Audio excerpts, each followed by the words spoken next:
Next है हमारी receipt. Next term है रिसिप्ट्स। ठीक है, जहाँ पे भी आपको ये टर्म मिल जाएगी रिसिप्ट, अब उसका मतलब क्या होता है आपके दिमाग में आना चाहिए। Receipt is the amount. Receipt वो अमाउंट है रिसीव्ड जो या तो आपकी जेब में आ गया पैसा, अमाउंट मीन्स पैसा मनी, जो या तो आपकी जेब में आ चुकी है, और रिसीवेबल या फिर क्या है आने वाली है, स्टिल टू बी रिसीव्ड है, अभी आई नहीं आने वाली है, हमारी जेब में ही आएगी। ठीक है, फॉर सेलिंग आएगी कैसे, जब हम कुछ बेचेंगे तभी पैसा मिलता है। ठीक है, बिजनेसमैन को। ठीक है, तो यहाँ पे सेल क्या करना है, बाय सेलिंग एसेट्स, या तो आप कोई एसेट बेच रहे हो। एसेट हमने पिछली उसमें पढ़ा था टर्म में क्या होते हैं।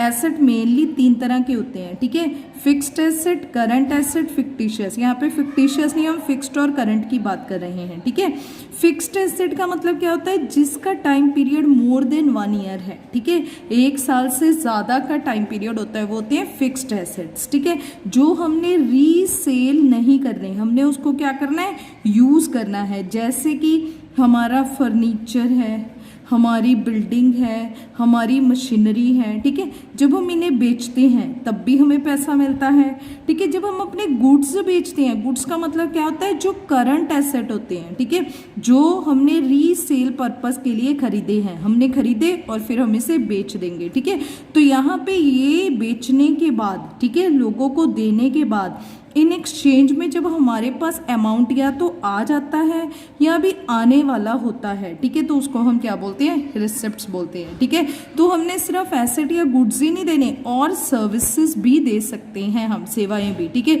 जैसे कि ट्रांसपोर्टेशन कंपनी देती है, बैंकिंग कंपनी देती है। ठीक है ना, और जैसे आपकी इंश्योरेंस कंपनी देती है। ठीक है, तो कहते हैं receipts are further categorised into revenue receipts. ठीक है, ये कितने तरह की होती हैं, 2 तरह की होती हैं। ठीक है, मोस्ट इंपॉर्टेंट टर्म है, इसको अच्छे से पढ़ना है आपने। ये 2 तरह की होती है, रेवेन्यू रिसिप्ट्स और कैपिटल रिसिप्ट्स। ठीक है, रेवेन्यू रिसिप्ट्स जो बार बार होती हैं, जो बार बार आपकी जेब में पैसा आता है। कैपिटल रिसिप्ट्स जो कभी कहीं एक बार आ जाए। ठीक है, अब देखो रेवेन्यू रिसिप्ट्स क्या होती हैं। हमारे पास टर्म है रेवेन्यू, तो कहते हैं it is the amount received और रिसीवेबल। ठीक है, इसमें सिर्फ रिसीव्ड ही नहीं आएगा, रिसीवेबल भी आएगा in the normal course of business से अगेंस्ट सेल ऑफ गुड्स। ठीक है, अब देखो आप दुकान पे बैठते हो, अपने से सामान जो है वो डेली बेचते हो, डेली सामान बेचोगे और हर रोज पैसे आएंगे, उसको बोलते हैं रेवेन्यू रिसिप्ट्स। ठीक है, डेली हमारी जेब में पैसे आएगा। ठीक है, और रेंडरिंग ऑफ सर्विसेज, अगर कोई सर्विसेज दे रही हो, ठीक है, जैसे आपका ट्रांसपोर्टेशन की काम है, ठीक है, तो आप अपना सामान, लोगों का सामान इधर से उधर डेली कर रहे हो, उसके बदले में किराया ले रहे हो। ठीक है, और इन्वेस्टमेंट ऑफ बिजनेस रिसोर्सेज से इन फिक्स्ड डिपॉजिट्स। ठीक है, अगर आप एफडी में पैसा जमा करवाते हो, ठीक है ना, ये जो बैंकिंग, जो इन्वेस्टमेंट वाले बिजनेसेस होते हैं ना, उनका काम होता है। ठीक है, तो उन्होंने क्या करना है, डेली ही, बैंक वालों ने क्या करना है, डेली ही पैसे लेने हैं। तो ये क्या है, रेवेन्यू रिसिप्ट्स है, जो आप क्या करोगे, डेली डेली ही काम करोगे। ठीक है,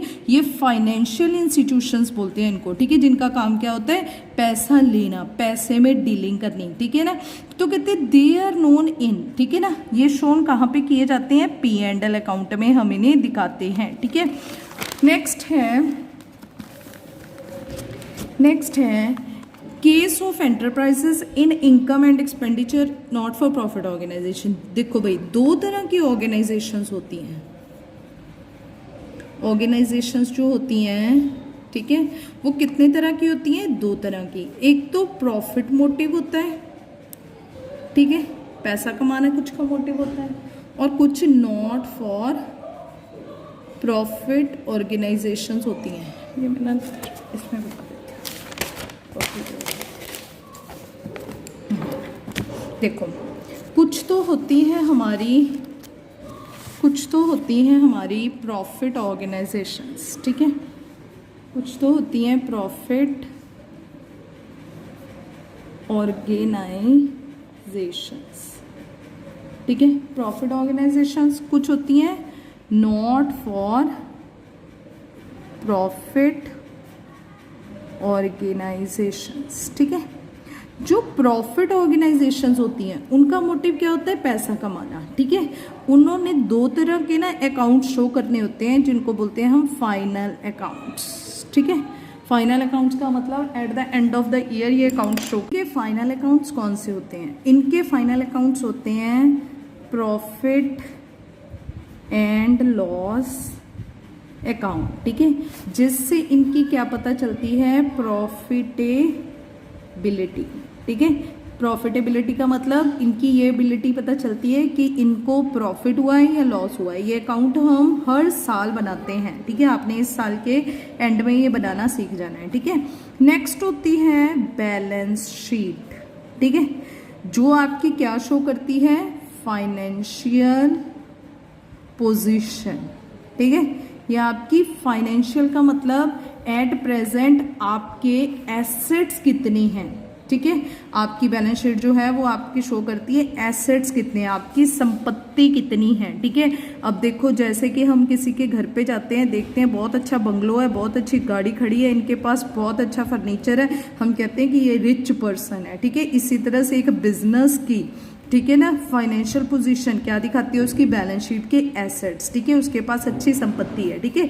और लायबिलिटी साइड्स उसकी देनदारियां दिखाई जाती हैं, ठीक है, जिसमें इंटरनल लायबिलिटीज होती है कि मालिक को इतना देना है, और एक्सटर्नल होती है, ठीक है। इससे आप कंपैरिजन कर सकते हो कि इस पर्सन के पास अगर अच्छे एसेट्स हैं, ठीक है ना, इसके पास अगर 10 लाख रुपए के बढ़िया एसेट है, ठीक है, तो ये जो अगर देनदारी है, ठीक है, मालिक की देनदारी कितनी होगी? हमेशा ही देखो जो बैलेंस शीट होती है ना, यहाँ पे एसेट्स होती हैं और यहाँ पे लायबिलिटीज होती हैं, ठीक है।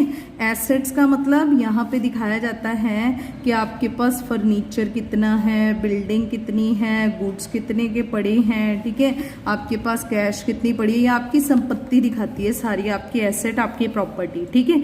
और लायबिलिटी साइड इंटरनल लायबिलिटी होती है और एक्सटर्नल लायबिलिटी होती है, ठीक है। इंटरनल का मतलब जो आपने अपने मालिक को देने हैं पैसे, एक्सटर्नल का मतलब जो आपने बाहर वालों को देने हैं। मान लो आपके एसेट्स हैं 10 लाख रुपए के, ठीक है, आपके पास इतने की संपत्ति है, ठीक है, और आपने अगर लायबिलिटी, हमेशा बैलेंस शीट इक्वल होती है, बराबर होती है, ठीक है ना, और यहाँ पे हमारे एसेट 10 लाख के हैं। इन बिजनेस में मालिक ने कितना पैसा लगा रखा है? मान लो 6 लाख, ठीक है, और एक्सटर्नल कितने हैं? 4 लाख। अब देखो आपकी फाइनेंशियल पोजीशन, कोई भी बैंक जब आपको कोई भी लोन देता है ना, वो कहता है जी अपनी पहले बैलेंस शीट दिखाओ हमें, ठीक है, तो वो ये देखता है कि अगर ये पर्सन 4 लाख रुपए का लोन ले रहा है मुझसे, तो क्या इसके पास इतनी प्रॉपर्टी है, ठीक है ना, 4 लाख जितनी प्रॉपर्टी है इसके पास, ठीक है। तो अगर वो आपकी फाइनेंशियल पोजीशन देखता है, वो कहता है कि नहीं इसके पास तो बढ़िया प्रॉपर्टी है, ठीक है ना, ये मेरे पैसे जो है वो पूरे कर देगा, ठीक है। तो यहाँ पे ये जो आपकी बैलेंस शीट है, ये आपकी क्या दिखाती है?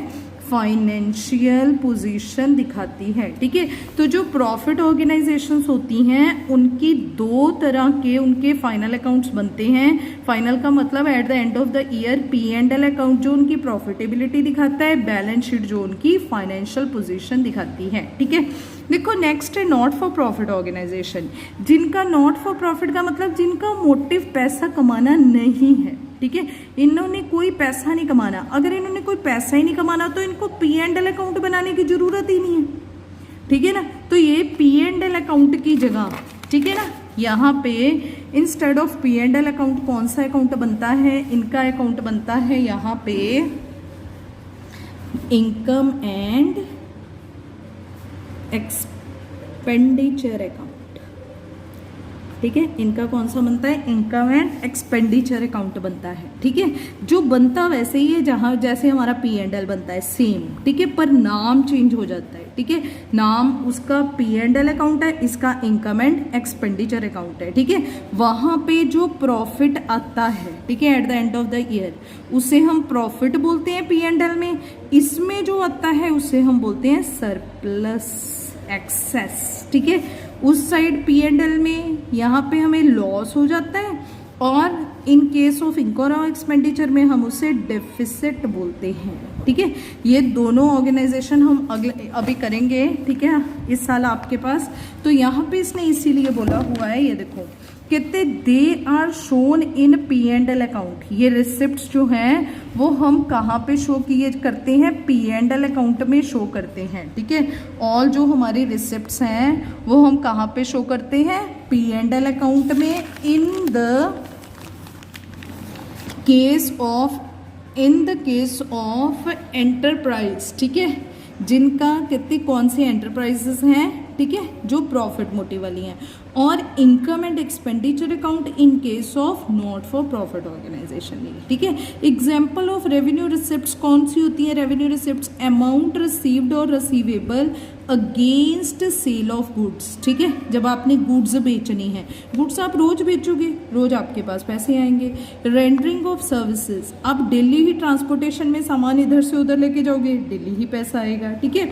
और अगर हम तीसरी ऑर्गेनाइजेशन की बात करें जो फाइनेंशियल ऑर्गेनाइजेशंस हैं, ठीक है, जो फाइनेंशियल, जो उनका काम पैसे में डील करना है, ठीक है, तो वो क्या करेंगी, इंटरेस्ट ऑन फिक्स डिपॉजिट्स और इन्वेस्टमेंट के ऊपर उनको क्या आएगा, ब्याज आएगा, ठीक है। वो ब्याज क्या होगा, हमेशा ही आता ही रहेगा, बार बार आएगा, महीने के अकॉर्डिंग टू मिलता है ब्याज हमें, ठीक है। तो ये जो भी चीज़ें महीने के अकॉर्डिंग टू बार बार होती हैं वो कौन सी होती हैं, हमारी रेवेन्यू रिसिप्ट्स होती हैं, ठीक है। नेक्स्ट उसके बाद है कैपिटल रिसिप्ट्स, ठीक है।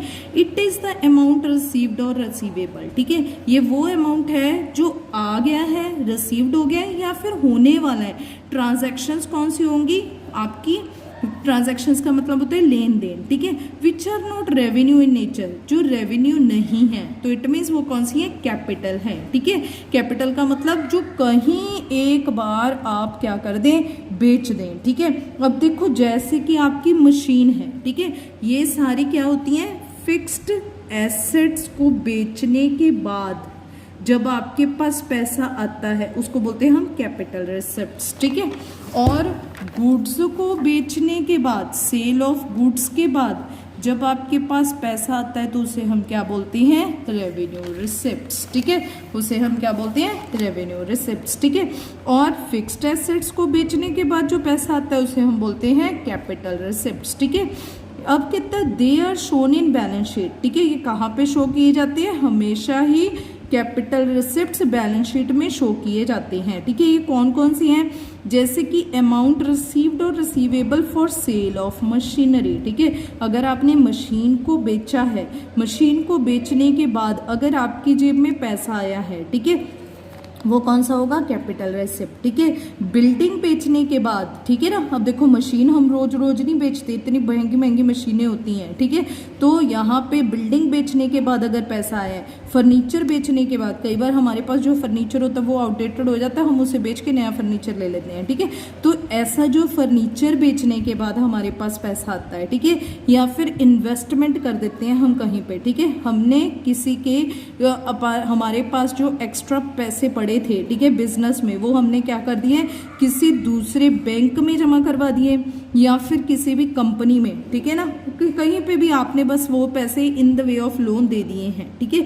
तो ये सारी इन्वेस्टमेंट्स हो जाती हैं, ठीक है। तो इन्वेस्टमेंट में आप यहाँ पे नई मशीनरी भी खरीद सकते हो, ठीक है, या फिर लोन भी दे सकते हो, ठीक है। तो ये सारी क्या होती हैं, हमारी कैपिटल रिसिप्ट्स, ठीक है, जिसमें आपकी जेब में पैसा आएगा, ठीक है ना, यहाँ पे, ठीक है। नेक्स्ट उसके बाद है एक्सपेंडिचर, ठीक है। अब एक्सपेंडिचर क्या होता है, देखो नेक्स्ट है हमारे पास एक्सपेंडिचर। एक्सपेंडिचर क्या होता है, expenditure is amount spend. Spend का मतलब या तो पेड है, आपकी जेब से पैसा चला गया है, और लाइबिलिटी, लाइबिलिटी का मतलब पेएबल है, अभी देने वाला पड़ा है, स्टिल टू बी पेड है, अभी देने वाला पड़ा है। इंकर्ड फॉर एक्वायरिंग एसेट, ठीक है। अब देखो हमारी जेब से पैसा जाता कब है, जब हमने एक्वायर करना है, कोई चीज़ को ले लेना है, ठीक है ना, परचेज कर लेना है, तो यहाँ पे एक्वायरिंग एसेट, आप एसेट भी खरीद सकते हो, उसको भी हम एक्सपेंडिचर बोलते हैं, गुड्स भी खरीद सकते हो, उसको भी हम एक्सपेंडिचर बोलते हैं, सेल्स भी ले सकते हो, ठीक है। तो एक्सपेंडिचर भी कितने तरह के होते हैं, मेनली 3 टाइप्स, ठीक है, मेनली 3 तरह के एक्सपेंडिचर होते हैं, ठीक है। फर्स्ट कौन सा है, इट इज़ एन एक्सपेंडिचर, ठीक है ना, ये कौन सा है, कैपिटल एक्सपेंडिचर। जैसे आपको देखने से ही पता चल रहा है कि कैपिटल कौन सा है, जो कभी कहीं एक बार हो जाए, ठीक है। जैसे कि आप एसेट है, आप मशीनें कोई डेली डेली थोड़े ना खरीदते हो, बिल्डिंग्स फर्नीचर्स डेली डेली थोड़े ना खरीदते हो, ठीक है। और रेवेन्यू का मतलब गुड्स, जब लेके नहीं आओगे तो बेचोगे क्या, ठीक है। तो रेवेन्यू का मतलब क्या होता है, जो बार बार होने वाले खर्चे हैं, ठीक है ना, उसको क्या बोलते हैं हम, रेवेन्यू रिसिप्ट्स, रेवेन्यू एक्सपेंडिचर, ठीक है। अब देखो capital expenditure, it is an expenditure इनकर टू एक्वायर एसेट, ठीक है। आपने एसेट को एक्वायर किया है या तो खरीद लिया है, इनकर कर लिया है, ठीक है। और इम्प्रूविंग द एग्जिस्टिंग एसेट, ठीक है, या फिर आप उसको इम्प्रूव कर रहे हो, बढ़िया कर रहे हो आप उसे, ठीक है ना। जैसे कि हमारी जो बिल्डिंग होती है हम उसको रेनोवेट कर लेते हैं कई बार, ठीक है। हमारी पुरानी मशीन होती है उसको थोड़ा सा मॉडिफाइड कर देते हैं हम, ठीक है। हमारा जो पुराना फर्नीचर पड़ा होता है उसी को हम तोड़ के नया फर्नीचर बनवा लेते हैं, ठीक है। Which will increase the earning capacity of business, ठीक है, जिससे अर्निंग कैपेसिटी आपकी क्या हो जाती है, बढ़ जाती है, ठीक है। Will give benefit of enduring nature of the business, ठीक है। लोग क्या करते हैं, अपनी दुकानों को आजकल तोड़ तोड़ के क्या कर रहे हैं, बड़े बड़े शोरूम बनवा रहे हैं, ठीक है, जिससे क्या हो, अर्निंग कैपेसिटी बढ़े। लोग ज़्यादा से ज़्यादा शोरूम्स में जाना पसंद करते हैं, ठीक है। इट में इंकर टू एक्वायरिंग टेंजिबल एसेट्स और इनटेंजिबल एसेट्स, ठीक है। इसमें कहते इट में भी इंकर क्या हो सकता है, टेंजिबल भी और इनटेंजिबल दोनों ही एक्वायर कर सकते हैं। हमने पढ़ा था टेंजिबल कौन से होते हैं, एसेट्स जो हम देख भी सकते हैं और छू भी सकते हैं, ठीक है, जैसे फर्नीचर है, बिल्डिंग है, मशीनरी है, ठीक है ना। और इनटेंजिबल कौन से होते हैं, जिनको ना तो हम टच कर सकते हैं, ना ही हम उसे छू सकते हैं और ना ही हम उन्हें देख सकते हैं, ठीक है। तो ये कौन से होते हैं, जैसे गुडविल है, पेटेंट्स हैं, कॉपीराइट्स हैं, ठीक है। तो इसमें दोनों ही आ जाते हैं, ठीक है। और इसको जो कैपिटल एक्सपेंडिचर है इसको हम कहाँ पे शो करेंगे, बैलेंस शीट में, ठीक है। और कहते हैं examples of capital expenditure are, कौन कौन सी है, purchase of machine, manufacturing goods, ठीक है। नेक्स्ट परचेज ऑफ फर्नीचर और कंप्यूटर, ठीक है। कंप्यूटर, अब यहाँ पे computer to carry on business, ठीक है। तो ये जो कैपिटल एक्सपेंडिचर है, ठीक है। नेक्स्ट है रेवेन्यू एक्सपेंडिचर। रेवेन्यू क्या है, कहते हैं revenue expenditure incur the benefit which consumed और exhausted within the accounting period, ठीक है। जो आपने अकाउंटिंग पीरियड के बीच बीच में ही, ठीक है, इन होस्टेड, ठीक है, कंज्यूम्ड कर लेना है, यूज कर लेना है उसे, ठीक है। It has direct relationship with revenue, इसका रेवेन्यू के साथ, ठीक है, डायरेक्ट रिलेशनशिप होता है, ठीक है। अब देखो रेवेन्यू, यहाँ पे रेवेन्यू की टर्म और है, यहाँ पे रेवेन्यू की टर्म और आ गई है, ठीक है। यहाँ पे रेवेन्यू का मतलब क्या होता है, जो बार बार होने वाले खर्चे हों, ठीक है। यहाँ पे रेवेन्यू का मतलब क्या है, आपकी इनकम, ठीक है, आपकी आमदन, ठीक है, विद द अकाउंटिंग पीरियड, ठीक है, जो कौन से हैं, अकाउंटिंग पीरियड के बीच बीच में ही होने वाले खर्चे हैं, ठीक है। जैसे कि कॉस्ट ऑफ गुड्स सोल्ड, ठीक है, आपने गुड्स बेच दिए हैं, ठीक है, और उसके ऊपर हो रखी कॉस्ट, ठीक है। नेक्स्ट है सैलरीज, रेंट, इलेक्ट्रिसिटी एक्सपेंसेस, ठीक है। ये सारे कौन से हैं, रेवेन्यू एक्सपेंडिचर हैं, ठीक है, जो आपने क्या किए हैं, बार बार किए गए हैं, ठीक है। सैलरीज हम पर मंथ देते हैं, रेंट हम पर मंथ देते हैं, इलेक्ट्रिसिटी एक्सपेंस हम पर मंथ देते हैं, ठीक है। इसी तरह से गुड्स जब खरीदते हैं, गुड्स हमने बार बार खरीदना है, गुड्स खरीदेंगे नहीं तो बेचेंगे कैसे, ठीक है ना। तो गुड्स अगर बार बार खरीद रहे हैं, ठीक है ना, तो वो भी क्या है, रेवेन्यू एक्सपेंडिचर है, ठीक है। तो यहाँ पे next cost of goods sold का मतलब जो हम सोल्ड करेंगे गुड्स, उसको खरीदना पहले, कॉस्ट, उसकी कॉस्ट जो है वो होता है रेवेन्यू एक्सपेंडिचर, ठीक है। कहते रेवेन्यू एक्सपेंडिचर इज शोन, किस साइड होंगे, ये P&L में भी शो हो सकते हैं और ट्रेडिंग में भी। ये टर्म आपको बाद में समझ आएगी लास्ट में ही, ठीक है, जब आपको सारी ये ट्रांजैक्शंस पता चल जाएंगे, ठीक है। At the end of the year हमने एंड के चैप्टर में ये सारी टर्म्स करनी है डिटेल में, ठीक है। नेक्स्ट है डेफर्ड रेवेन्यू एक्सपेंडिचर, हमने पहले भी पढ़ लिया था वैसे, ये डेफर्ड रेवेन्यू एक्सपेंडिचर, ठीक है, एसेट के टाइम। डेफर्ड रेवेन्यू का मतलब है तो ये रेवेन्यू ही है, बार बार हमने ये एक्सपेंडिचर को, ठीक है ना, डिडक्ट करना है अपने प्रॉफिट में से, ठीक है। एक्सपेंडिचर है, खर्चा है, तो निकालना है, माइनस करना है। पर ये किस नेचर के हैं? डेफर्ड है, ठीक है। डेफर्ड का मतलब क्या होता है? जो हम बार बार कोई भी ट्रांजैक्शंस करते हैं, ठीक है, पर ये खर्चा हुआ हमारा एक बार में ही होता है, ठीक है। तो कहते हैं deferred revenue expenditure is revenue expenditure in nature but is return of, ठीक है, मतलब चार्ज, मतलब माइनस, ठीक है, is more than one accounting period, ठीक है। अब ये एक्सपेंडिचर जो है डेफर्ड रेवेन्यू, डेफर्ड वर्ड आ गया। डेफर्ड का मतलब होता है जो चीज़ हम बार बार माइनस करें, ठीक है। ये सारे खर्चे, जैसे कि हमने एडवर्टीजमेंट एक्सपेंस पढ़े थे, ठीक है, तो वो एडवर्टीजमेंट एक्सपेंस कौन से होते हैं? जो करते तो हम एक बार हैं, ठीक है, पर हमारे पास प्रॉफिट इतना नहीं होता कि हम एक बार में ही माइनस कर दें, ठीक है। तो हम उस प्रोडक्ट की, जिसकी भी हम एडवर्टीजमेंट कर रहे हैं, उसका लाइफ टाइम देख लेते हैं और उसके लाइफ टाइम के अकॉर्डिंग टू उसको डिवाइड कर दिया करते हैं, ठीक है। और जितना क्या भी है, जैसे कि अब मैंने ना एक नया प्रोडक्ट बनाया, ठीक है, जो मेरा प्रोडक्ट है, ठीक है, मुझे लग रहा है कि मेरा ये प्रोडक्ट 5 साल तक कहीं नहीं गया, 5 इयर्स मेरे लाइफ टाइम है मेरा जो प्रोडक्ट है उसकी, ठीक है। अब मैंने ना ये जो प्रोडक्ट बनाया है, मैंने लोगों को बताना है कि ये मेरा प्रोडक्ट जो है ना बहुत अच्छा है, आप लोग इस प्रोडक्ट को खरीदो, एक बार यूज़ करो, ठीक है।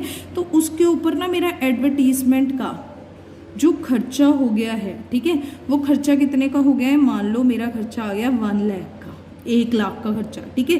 तो ये 1 लाख रुपए का खर्चा मैं अपने 1 साल के प्रॉफिट में से ही माइनस नहीं करूंगी, ठीक है। मैंने इसे डिवाइड कर लेना है 5 साल से, ठीक है, जो भी मेरे प्रोडक्ट की लाइफ है, ठीक है। ये क्या होती है? लाइफ जो है ये एस्टिमेटेड होती है, ठीक है, जस्ट एस्टिमेट किया है मैंने, ठीक है, ये एग्जैक्ट नहीं होती कभी भी, ठीक है। अब आप इसे डिवाइड करो, कितना आ गया? 20,000, 20,000 रुपए, ठीक है। तो हम क्या करेंगे, यहाँ पे जो भी मेरा प्रॉफिट हुआ है, ठीक है, मान लो मेरा प्रॉफिट इस साल का कितना हो गया? मान लो मेरा प्रॉफिट हो गया 50,000, ठीक है। तो 50 में से मैंने सिर्फ 20,000 रुपए ही माइनस करने हैं, ठीक है। इसी तरह से 5 साल के प्रॉफिट में मैं 20,000 जो है अपना प्रॉफिट हर साल माइनस करती रहूंगी। ये प्रॉफिट हमने एक बार में नहीं दिखाना, ठीक है। खर्चा हुआ तो एक बार में है, पर हमने दिखाना क्या है? बार बार दिखाना है, ठीक है। जैसे कि यहाँ पे क्या आ गया है, कहता है return of charge is more than 1 accounting period because it is estimated that benefit of such expenditure. ये इसलिए किया जाता है क्योंकि इसका बेनिफिट जो है इस खर्चे का will acquire in more than 1 financial year, ठीक है। अब देखो, जैसे हमने एस्टिमेट लगाया था कि 5 साल तक हम इसका बेनिफिट लेंगे, ठीक है। तो इसी तरह से ये जो बेनिफिट है ये हम लेते रहेंगे आगे भी।